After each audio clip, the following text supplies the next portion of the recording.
What if the thing that could save your life isn't money, a new relationship, or even the perfect plan, but one simple skill you've never been taught? I have discovered it at 45, right after losing my marriage and spiraling to a full-blown midlife crisis. And that skill changed everything. It taught me peace, freedom, and a whole new way of living. That skill is self-love. And today I'm going to share with you the 4 exact steps I took to finally learn it and completely reinvent my life. First step was facing my fear and meeting my inner child. For most of my life, fear and anxiety were just like a background music. Growing up in Poland in the 80s, fear was just everywhere. Political unrest, financial uncertainty, the heaviness in the air. I never questioned that. I thought that's just who I am. But recently, when my whole life fell apart, my marriage ended, I had my midlife crisis, my fear just skyrocketed. I remember one day I was on the phone with my friend and I was literally saying on repeat, I'm so scared, I'm so scared, I'm so scared. And she interrupted me and she said, Anya, you sound like a little child. And it hit me. She was so right. In those moments of fear, I was not a capable adult woman. I was the small, powerless child again. That little girl inside me who I ignored my entire life. The part I dismissed as weak, embarrassing, and even stupid. And that realization just cracked something open in me. I asked myself, who is actually scared right now? And the answer was clear. It's the little Anya, the 4 or 5-year-old version of me who felt alone, abandoned, and unseen. So I went looking for her. I found an old photo from that age, and I began what Louise Hay calls mirror work. It took me a long time to be able to say to myself, I love you, in front of the mirror. The first time I tried, I just cried for days. I couldn't stop. I couldn't say to myself, I love you. It was too much. I haven't given up. I was showing up for myself every day, trying. One day I whispered through my tears, I like you, and I'm learning to love you every day. And that was the turning point. I promised little Anya, you don't have to be scared anymore. The adult me is here. And it felt like as if something that was broken in me clicked back into place. Like 2 parts of me, the child one and the adult one, were reunited. Suddenly I felt so much stronger, almost like, don't mess with me, I've got us. If fear has ever consumed you, know this, you can reconnect with your inner child too. Find them. Use an old photo from that time, or if you don't have one, just close your eyes and imagine yourself when you were a child. Begin a gentle dialogue. Ask them what they need and listen with kindness. Reparent them. Imagine your adult self visiting that child. What did you need to hear back then? Maybe you are safe, you are loved, you don't need to be perfect. Show compassion, kindness, and patience. Speak the way you would speak to a scared little child. It's okay, you're doing your best. We will figure it all out. My second step was dropping the mask and meeting the real me. Once I reconnected with my inner child, another truth became painfully clear. I have been living a double life. On the outside, I was this woman dressed to perfection, high heels, fitted dress, makeup, flawless, confident, fun. That version of me was always ready to perform, to impress, to be someone in the world. But privately, I was very different. I was very natural, makeup-free. I was wearing very comfortable, baggy clothes. I was quiet, introverted, insightful. And honestly, between those 2 versions, I really liked the second one better. She felt real. But deep down, I always felt like she wasn't good enough. Not enough to be noticed, not enough to be loved, and not enough to be listened to. So I performed. I chased relationships. I was always dating someone. And not because I wanted to have family and children. You see, this is the funny thing. These were never my priorities. I was chasing that love for the sake of love. I was chasing approval because I didn't approve of myself. I was chasing external validation because I did not validate myself. And here's the thing.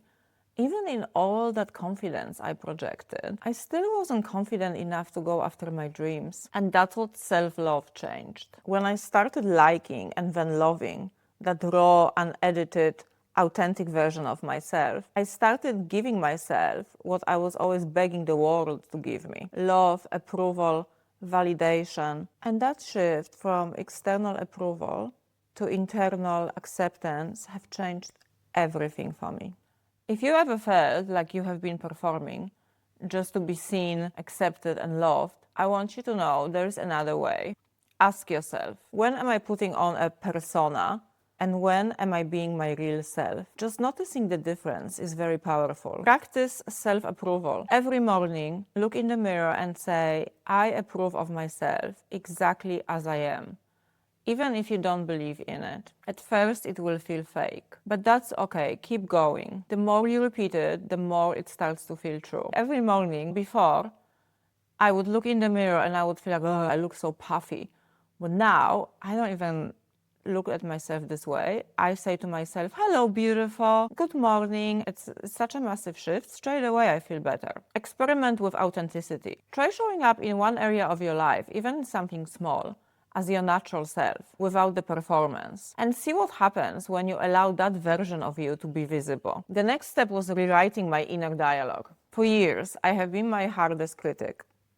I didn't need anyone to tear me down because I was doing it myself all day long. For example, if I made a smallest mistake at work, straight away I would tell myself, how can you be so stupid? And before I knew it, I was spiraling to the worst case scenario. I will probably get fired. This will ruin everything. It was like I had an internal bully, always on autopilot. And I didn't even notice because I was so used to it. The truth is, most of us live more in fear of our thoughts than in fear of our reality. It's not what's happening right now that hurts us most. It's the stories we keep telling ourselves. We scare ourselves with stories about the past. We worry about what's going to happen in the future. We repeat our old beliefs and our old conditioning. I'm not good enough. I will never succeed. Nothing good will ever come to me. No one will ever love me the way I am. But here's what I finally realized. Fear is not something that happens to us. Fear is something we create with our thoughts. And if we create it, we can also uncreate it. That's the best thing. These thoughts aren't facts. They're not destiny. They are just old, unhelpful mental habits that can be replaced. Louise Hay used to say, your mind is like a garden. If you plant seeds of love, beautiful flowers will grow. If you plant seeds of fear, you will grow weeds. It's so true. For most of my life, I was planting weeds without even realizing it. But once I started practicing self-love, I paid attention. I began asking, would I ever speak to a child or a friend the way I speak to myself? And the answer was no, I wouldn't. So why was I treating myself so cruelly? If you recognize that harsh voice in your own head, here is where to start. Begin noticing these negative phrases that you repeat to yourself in your mind. That voice is not you, it's just an old habit. Pause throughout the day and pay attention to your thoughts. And if you notice those negative thoughts, start questioning them. Ask, is this really true? Or is it just fear talking? Replace those thoughts. Consciously choose a better thought. Instead of, I'm not good enough, say, I'm worthy and deserving of love. I'm very big on journaling, and this became my practice. Every time I would pause, ask myself, what am I actually thinking? Notice those thoughts. And then I would write them down on a piece of paper, replace them with positive thoughts next to it. And that was very powerful. Changing your thoughts, it's literally like learning a new language. At first, it feels very strange, but over time, it becomes natural. Learning to rewrite my inner dialogue has been one of the most powerful gifts of self-love. It taught me kindness, it taught me patience, and most importantly, it taught me a compassion for myself, something I have never have given myself before. And the final step was learning to trust myself and to trust life. For a very long time, I felt powerless, so alone and so scared of what the future might hold. But what I eventually realized was that all that fear came from one place, a lack of trust. I didn't trust that I would be okay. I didn't trust that I could rebuild. And I didn't trust that life would support me. Even though I already proven that I was strong. I came to Australia all by myself. I created a life here. I had a great career. I was doing really well. The fear made me forget all this evidence. And self-love helped me remember. It taught me to trust myself again. To see myself not as a victim, but as a resourceful, powerful, creative, and capable. And it connected me with something bigger than me. God, universe, inner wisdom, whatever name we give it. I began noticing the signs again, hearing the whispers of intuition I have ignored for so long. I have realized that I am not alone, that life supports me if I support myself. And here's a beautiful shift. Once the fear quieted down, ideas started to flow. I started to dream again. I stopped living just to survive. I began asking, what do I want to create? What do I want to experience? What do I want to share? What do I want to give? And that's what self-love does. It turns fear into trust and trust into possibility. It reminds you that your past doesn't define you. The mistakes and doubts have no power here, that you are always free to begin again. So if you are facing uncertainty right now, I want you to pause and say it to yourself. I trust myself. I trust life. All is well. Everything is working out for my highest good. I'm safe. At first, it will feel fake. But again, I will quote Louise Hay here and say, affirmations are seeds. With patience and repetition, the weeds give way to a new growth. So, at 45, I didn't just survive heartbreak, midlife crisis, financial stress, and fear. I literally reinvented myself. Not by chasing approval or waiting for someone to save me, but by coming home to myself.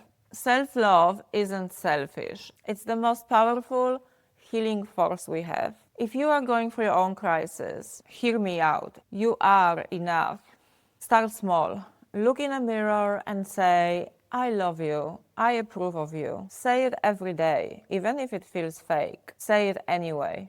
And remember, change really doesn't happen overnight. Some days you might feel free and powerful, and the other days fear and sadness might creep back in. And that's okay. Don't fight it, don't judge it, just meet yourself with kindness. If you would like some comfort on those heavy days, here I have linked my video about what do I do when I'm feeling sad. And if you would like some more tools for self-love and midlife reinvention, please subscribe so we can walk this journey together. Thank you so much for being here and have a wonderful day.